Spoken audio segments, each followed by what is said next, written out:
if I was just old enough to get behind the microphone back in the 60s, I'd probably been one of the stations I'd probably aspire to work for would probably be the local soul station, the R&B station, WTUG here in Tuscaloosa, playing those sweet soul music back in the 60s and 70s. WTUG be throwing down. What's the frequency of TUG? Of 790, 1,000 watts.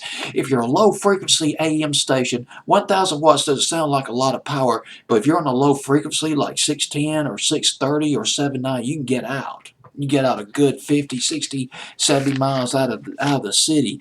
Boy, and one of the songs I'll be playing, this Laura Lee song, Uptight, Good Man. The name of the song I want to play for you on Billboard's Hot 100, January 13th, 1968.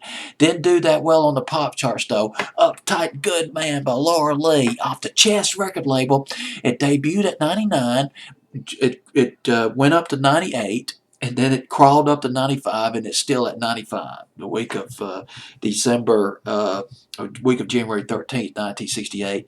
And she's a little bit along the lines of Aretha Franklin, Ruth Brown.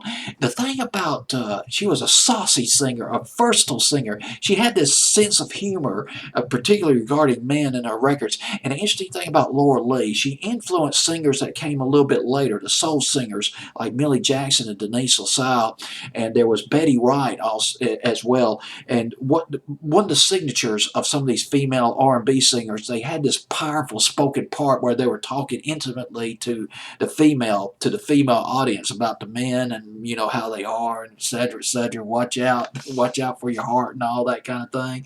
And but I can also see it's not only just Millie Jackson and Denise LaSalle. I was thinking of Erykah Badu. Erykah Badu had a song out in 1997 called Tyrone, and she had sort of a spoken part that was just blistering, which was along the tradition of the Laura Lee tradition going back to the 60s. Laura Lee, she recorded at Rick Hall's famed studio, the famed Rick Hall studio, famed studio in Muscle Shoals, Alabama. She recorded for the Chess label, but later she recorded for the Hot Wax label, which was founded by Holland Dozier Holland. They created that label around 1968, 69, and she had it's salty soul. It's soul with some salt on it. Yes, she came out with songs like Wanted, Lover, No Experience Necessary. Yes, that's the way to do it. I love it. That brittle, that honesty, that coming out of the closet sort of sexual thing, because most women, particularly back then, were not as direct like that. Love or no experience necessary.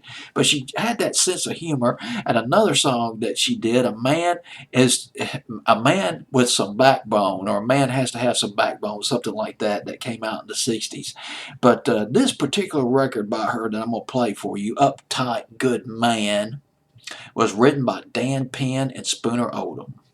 And they wrote a couple of big hits with the Box Tops, The Letter and Cry Like a Baby.